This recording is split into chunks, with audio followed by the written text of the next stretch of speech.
welcome to this audiobook of The Great Nebraska Sea, a visionary tale of geological upheaval and human destiny, written by Allan Danzig. This story begins quietly, with a fault line deep beneath the heart of America. For decades it lay still, silent, forgotten, until one summer when the land itself began to move. What followed was no ordinary earthquake.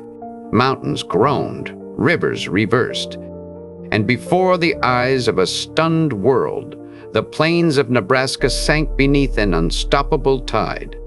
As a new sea was born at the center of a continent, told with haunting realism and prophetic scale, this is a story of disaster and rebirth. Of the day the earth changed the map of civilization, and of the strange, thriving world that emerged from the ruins.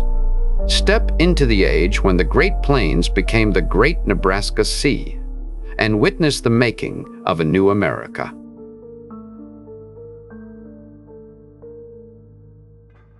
Everyone, all the geologists at any rate, had known about the Kiowa Fault for years. That was before there was anything very interesting to know about it. The first survey of Colorado traced its course north and south in the narrow valley of Kiowa Creek, about 20 miles east of Denver. It extended south to the Arkansas River. And that was about all even the professionals were interested in knowing. There was never so much as a landslide to bring the fault to the attention of the general public. It was still a matter of academic interest when in the late 40s geologists speculated on the relationship between the Kiowa Fault and the Conchas Fault, farther south in New Mexico, and which followed the Pecos as far south as Texas. Nor was there much in the papers a few years later when it was suggested that the Niobrara Fault, just inside and roughly parallel to the eastern border of Wyoming, was a northerly extension of the Kiowa. By the mid-60s, it was definitely established that the three faults were in fact a single line of fissure in the essential rock, stretching almost from the Canadian border well south of the New Mexico-Texas line.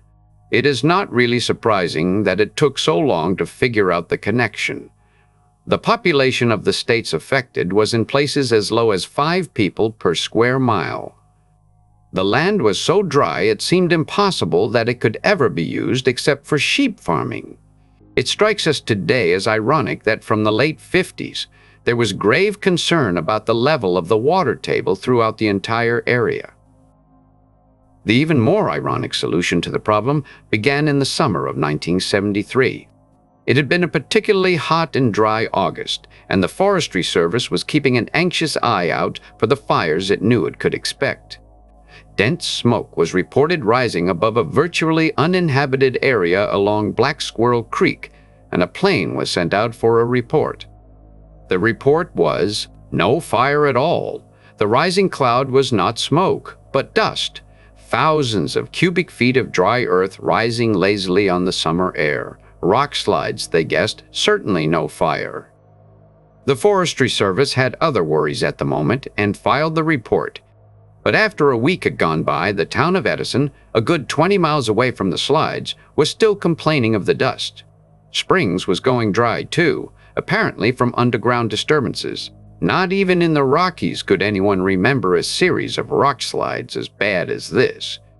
Newspapers in the mountain states gave it a few inches on the front page. Anything is news in late August, and the geologists became interested. Seismologists were reporting unusual activity in the area, tremors too severe to be rock slides. Volcanic activity, specifically a dust volcano. Unusual, they knew, but right on the Kiowa Fault. Could be. Labor Day crowds read the scientific conjectures with late summer lassitude. Sunday supplements ran 4-color artist conceptions of the possible volcano. Only active volcano in U.S.? Demanded the headlines, and some papers even left off the question mark. It may seem odd that the simplest explanation was practically not mentioned. Only Joseph Schwartzberg, head geographer of the Department of the Interior, wondered if the disturbance might not be a settling of the Kiowa Fault. His suggestion was mentioned on page 9 or 10 of the Monday newspapers, page 27 of the New York Times. The idea was not nearly so exciting as a volcano, even a lava-less one, and you couldn't draw a very dramatic picture of it. To excuse the other geologists, it must be said that the Kiowa Fault had never acted up before. It never sidestepped, never jiggled, never produced the regular shows of its little sister out in California, which almost daily bounced San Francisco or Los Angeles, or someplace in between. The dust volcano was on the face of it, a more plausible theory. Still, it was only a theory. It had to be proved. As the tremors grew bigger, along with the affected area, as several towns including Edison were shaken to pieces by incredible earthquakes, whole busts, and plane loads of geologists set out for Colorado without even waiting for the university and government department to approve budgets. They found, of course, that Schwartzberg had been perfectly correct. They found themselves on the scene of what was fast becoming the most violent and widespread earthquake North America, probably the world, has ever seen in historic times. To describe it in the simplest terms, land east of the fault was settling, and at a precipitous rate. Rock scraped rock with a whining roar. Shuddery as a squeaky piece of chalk raked across a blackboard, the noise was deafening. The surfaces of the land east and west of the fault seemed no longer to have any relation to each other.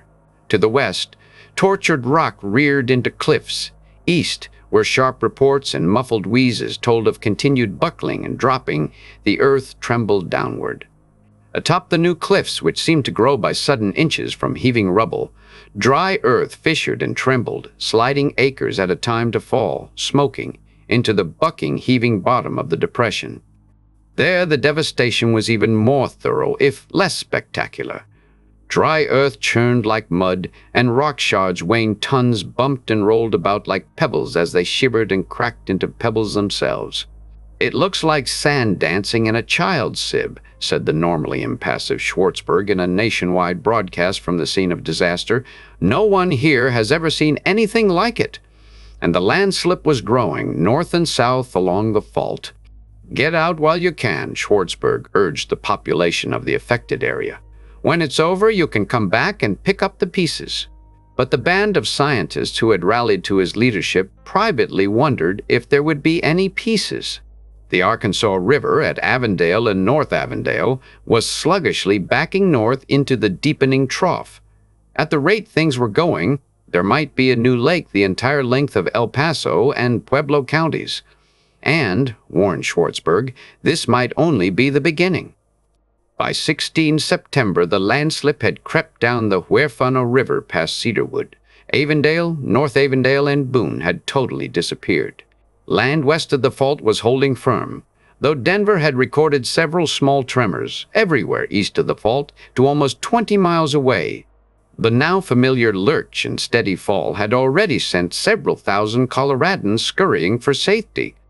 All mountain climbing was prohibited on the eastern slope because of the danger of rock slides from minor quakes. The geologists went home to wait. There wasn't much to wait for. The news got worse and worse. The Platte River now was creating a vast mud puddle where the town of Orchard had been. Just below Masters, Colorado, the river leaped 70-foot cliffs to add to the heaving chaos below.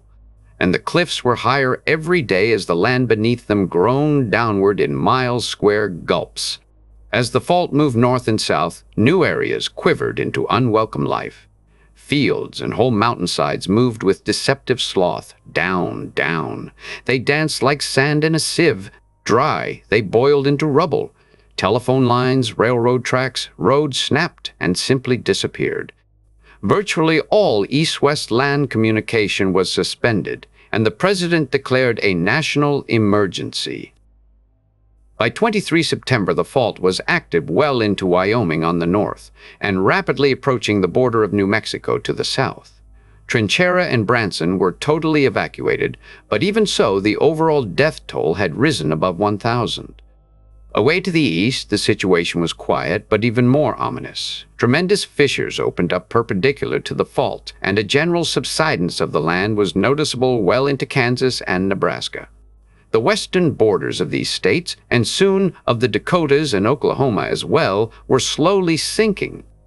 On the actual scene of the disaster, or the scenes, it is impossible to speak of anything this size, in the singular. There was a horrifying confusion. Prairie and hill cracked open under intolerable strains as the land shuddered downward in gasps and leaps. Springs burst to the surface in hot geysers and explosions of steam. The downtown section of North Platte, Nebraska, dropped 8 feet, just like that, on the afternoon of 4 October. "We must remain calm," declared the governor of Nebraska. "We must sit this thing out. Be assured that everything possible is being done." But what could be done, with his state dropping straight down at a mean rate of a foot a day? The fault nicked off the southeast corner of Montana. It worked its way north along the Little Missouri. South, it ripped past Roswell, New Mexico, and tore down the Pecos toward Texas. All the upper reaches of the Missouri were standing puddles by now, and the Red River west of Paris, Texas, had begun to run backward. Soon, the Missouri began slowly slipping away westward over the slowly churning land. Abandoning its bed, the river spread uncertainly across farmland and prairie, becoming a sea of mud beneath the sharp new cliffs which rose in rending line, ever taller as the land continued to sink, almost from Canada to the Mexican border. There were virtually no floods in the usual sense. The water moved too slowly, spread itself with no real direction or force. But the vast sheets of sluggish water and jelly-like mud formed death traps for the countless refugees now streaming east. Perhaps the North Platte disaster had been more than anyone could take. 193 people had died in that one cave-in. Certainly by 7 October it had to be officially admitted that there was an exodus of epic proportion. Nearly 2 million people were on the move, and the U.S. was faced with a gigantic wave of refugees. Rails, roads, and air lanes were jammed with terrified hordes who had left everything behind to crowd eastward. All through October, hollow-eyed motorists flocked into Tulsa, Topeka, Omaha, Sioux Falls, and Fargo. St. Louis was made distributing center for emergency squads, which flew everywhere with milk for babies and dog food for evacuating pets. Gasoline trucks boomed west to meet the demand for gas, but once inside the zone of terror, as the newspapers now called it, they found their route blocked by eastbound cars on the wrong side of the road. Shops left by their fleeing owners were looted by refugees from further west. An American Airlines plane was wrecked by a mob of would-be passengers in Bismarck, North Dakota. Federal and state troops were called out, but moving 2 million people was not to be done in an orderly way. And still the landslip grew larger. The new cliffs gleamed in the autumn sunshine, growing higher as the land beneath them continued its inexorable descent.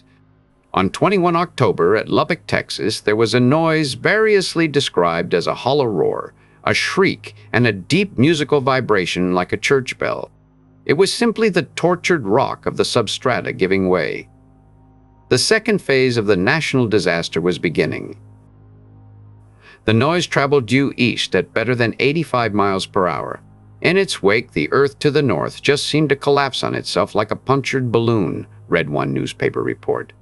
"Like a cake that's failed," said a Texarkana housewife who fortunately lived a block south of Thayer Street, where the fissure raced through.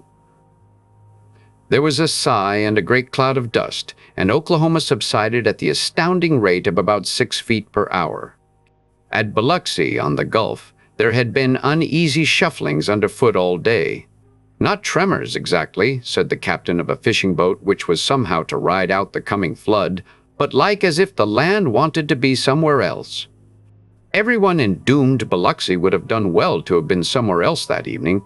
At approximately 8:30 p.m., the town shuddered, seemed to rise a little like the edge of a hall carpet caught in a draft, and sank. So did the entire Mississippi and Alabama coast at about the same moment. The tidal wave, which was to gouge the center from the U.S., marched on the land.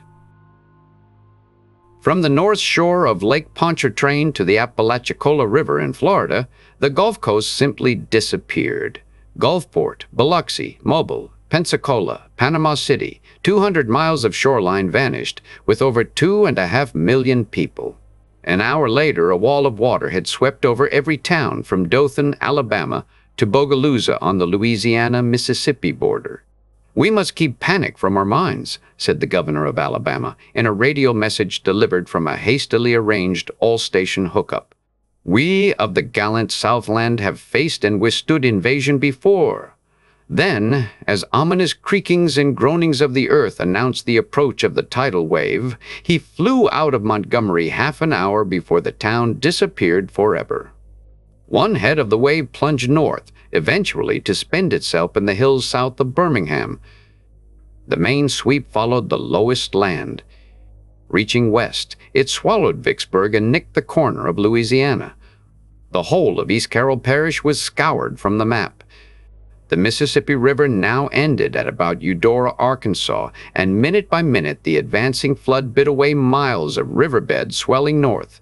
Chico, Jenny, Lake Village, Arkansas City, Snow Lake, Elaine, Helena, and Memphis felt the tremors. The tormented city shuddered through the night. The earth continued its descent, eventually tipping 2.5 degrees down to the west. The Memphis tilt is today one of the unique and charming characteristics of the gracious old town, but during the night of panic, Memphis residents were sure they were doomed. South and west, the waters carved deeply into Arkansas and Oklahoma. By morning, it was plain that all of Arkansas was going under. Waves advanced on Little Rock at almost 100 miles an hour, new crests forming, overtopping the waves' leading edge as towns, hills, and the thirst of the soil temporarily broke the furious charge. Washington announced the official hope that the Ozarks would stop the wild gallop of the unleashed Gulf, for in northwest Arkansas, the land rose to over 2,000 feet, but nothing could save Oklahoma. By noon, the water reached clutching fingers around Mount Scott and Elk Mountain, deluging Hobart and almost all of Greer County. Despite hopeful announcements that the wave was slowing, had virtually stopped after inundating Oklahoma City, was being swallowed up in the desert near Amarillo, the wall of water continued its advance, for the land was still sinking and the floods were constantly replenished from the Gulf. Schwartzberg and his geologists advised the utmost haste in evacuating the entire area between Colorado and Missouri, from Texas to North Dakota. Lubbock, Texas, went under. On a curling reflex, the tidal wave blotted out Sweetwater in Big Spring. The Texas Panhandle disappeared in one great swirl. Whirlpools opened. A great welter of smashed wood and human debris was sucked under, vomited up and pounded to pieces. Gulf water crashed on the cliffs of New Mexico and fell back on itself in foam. Would-be rescuers on the cliffs along what had been the west bank of the Pecos River afterwards recalled the hiss and scream like tearing silk as the water broke furiously on the newly exposed rock. It was the most terrible sound they had ever heard. "We couldn't hear any shouts, of course, not that far away and with all the noise," said Dan Weaver, mayor of Carlsbad. "But we knew there were people down there. When the water hit the cliffs, it was like a collision between two solid bodies. We couldn't see for over an hour because of the spray. Salt spray. The ocean had come to New Mexico." The cliffs proved to be the only effective barrier against the westward march of the water, which turned north, gouging out lumps of rock and tumbling down blocks of earth onto its own back. In places, scoops of granite came out like ice cream. The present fishing town of Rockport, Colorado, is built on a harbor created in such a way. The water had found its farthest westering, but still it poured north along the line of the original fault. Irresistible fingers closed on Sterling, Colorado, on Sidney, Nebraska, on Hot Springs, South Dakota. The entire tier of states settled, from south to north, down to its eventual place of stability 1,000 feet below the level of the new sea. Memphis was by now a seaport. The Ozarks, islands in a mad sea, formed precarious havens for half-drowned humanity. Waves bit off a corner of Missouri, flung themselves on Wichita. Topeka, Lawrence, and Belleville were the last Kansas towns to disappear. The governor of Kansas went down with his state. Daniel Byrne of Lincoln, Nebraska, was washed up half-drowned in a cove of the Wyoming cliffs, having been sucked from one end of Vanish, Nebraska to the other. Similar hair-breadth escapes were recounted on radio and television. Virtually the only people saved out of the entire population of Pierre, South Dakota, were the 6 members of the Creeth family. Plucky Timothy Creeth carried and dragged his aged parents to the loft of their barn on the outskirts of town. His brother Jeffrey brought along the younger children and what provisions they could find, mostly a ham and about half a ton of vanilla cookies, he explained to his eventual rescuers. The barn, luckily collapsing in the vibrations as the waves bore down on them, became an ark in which they rode out the disaster. "We must have played cards for 4 days straight," recalled genial Mrs. Creeth when she afterwards appeared on a popular television spectacular. Her rural good humor undamaged by an ordeal few women can ever have been called on to face, she added. "We sure wondered why flushes never came out right. Jim and Netley, we'd left the King of Hearts behind in the rush." But such lightheartedness and such happy endings were by no means typical. The world could only watch aghast as the water raced north under the shadow of the cliffs, which occasionally crumbled, roaring, into the roaring waves. Day by day, the relentless rush swallowed what had been dusty farmland, cities and towns. Some people were saved by the helicopters, which flew mercy missions just ahead of the advancing waters. Some found safety in the peaks of western Nebraska and the Dakotas. But when the waters came to rest along what is roughly the present shoreline of our inland sea, it was estimated that over 14 million people had lost their lives. No one could even estimate the damage to property. Almost the entirety of 8 states and portions of 12 others had simply vanished from the heart of the North American continent forever.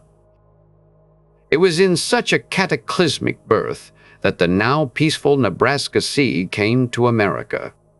Today, nearly 100 years after the unprecedented and happily unrepeated disaster, it is hard to remember the terror and despair of those weeks in October and November 1973. It is inconceivable to think of the United States without its beautiful and economically essential curve of interior ocean. 2/3 as long as the Mediterranean, it graduates from the warm waters of the Gulf of Mexico through the equally blue waves of the Mississippi Bight, becoming cooler and greener north and west of the pleasant fishing isles of the Ozark Archipelago, finally shading into the gray-green chop of the Gulf of Dakota. What would the United States have become without the 5,600-mile coastline of our inland sea? It is only within the last 20 years that any but the topmost layer of water has cleared sufficiently to permit a really extensive fishing industry. Mud, still held in suspension by the restless waves, will not precipitate fully even in our lifetimes. Even so, the commercial fisheries of Missouri and Wyoming contribute no small part to the nation's economy. Who can imagine what the Middle West must have been like before the amelioration of climate brought about by the proximity of a warm sea? The now temperate state of Minnesota, to say nothing of the submerged Dakotas, must have been Siberian. From contemporary accounts, Missouri, our second California, was unbelievably muggy, almost uninhabitable during the summer months.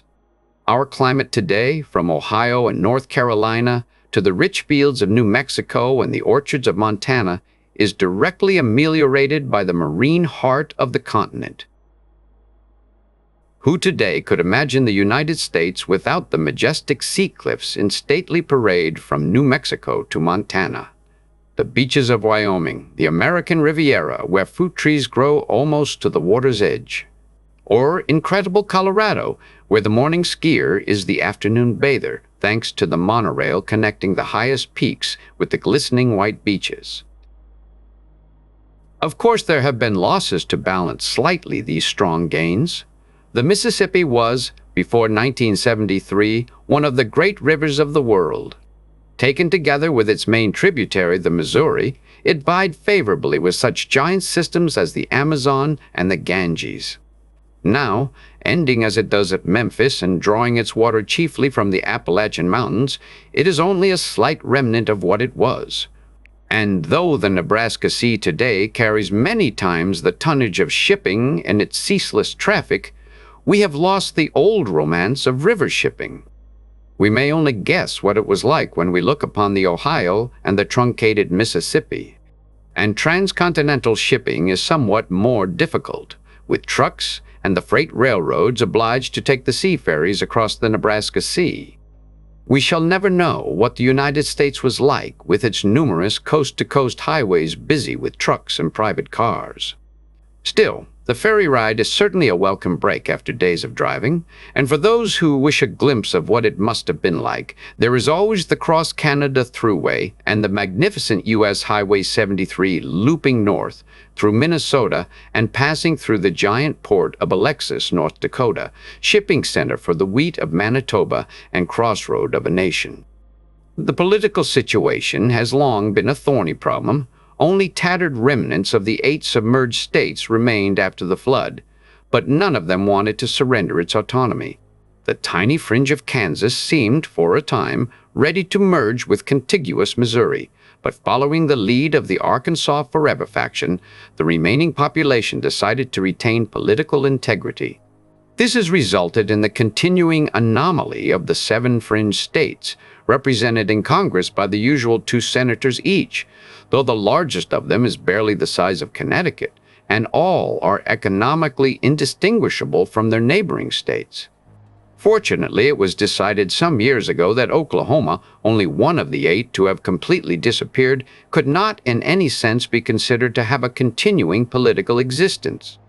So, though there are still families who proudly call themselves Oklahomans, and the Oklahoma Oil Company continues to pump oil from its submerged real estate, the state has in fact disappeared from the American political scene. But this is by now no more than a petty annoyance, to raise a smile when the talk gets around to the question of states' rights. Not even the tremendous price the country paid for its new sea, 14 million dead, untold property destroyed, really offsets the asset we enjoy today. The heart of the continent, now open to the shipping of the world, was once dry and landlocked, cut off from the bustle of trade and the ferment of world culture. It would indeed seem odd to an American of the 50s or 60s of the last century to imagine sailors from the merchant fleets of every nation walking the streets of Denver, fresh ashore at Newport, only 15 miles away. Or to imagine Lincoln, Fargo, Kansas City, and Dallas as world ports and great manufacturing centers. Utterly beyond their ken would be Roswell, New Mexico, Benton, Wyoming, Westport, Missouri, and the other new ports of over 1 million inhabitants each, which have developed on the new harbors of the inland sea. Unimaginable, too, would have been the general growth of population in the states surrounding the new sea. As the water tables rose and manufacturing and trade moved in to take advantage of the just-created axis of world communication, a population explosion was touched off, of which we are only now seeing the diminution. This new westering is to be ranked with the first surge of pioneers, which created the American West. But what a difference! Vacation paradises bloom. A new fishing industry thrives. Her water road is America's main artery of trade, and fleets of all the world sail. Where once the prairie schooner made its laborious and dusty way west. The end.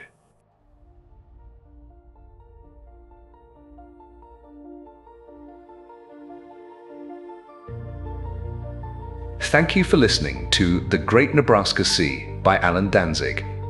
We hope you enjoyed this journey into classic science fiction.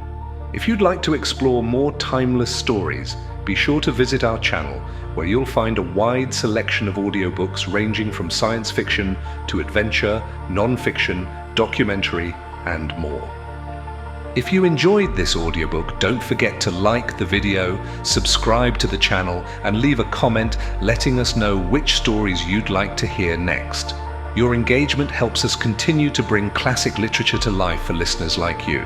Visit our channel page to discover more great audiobooks that may pique your interest. Thank you again for listening, and we look forward to having you with us on our next adventure.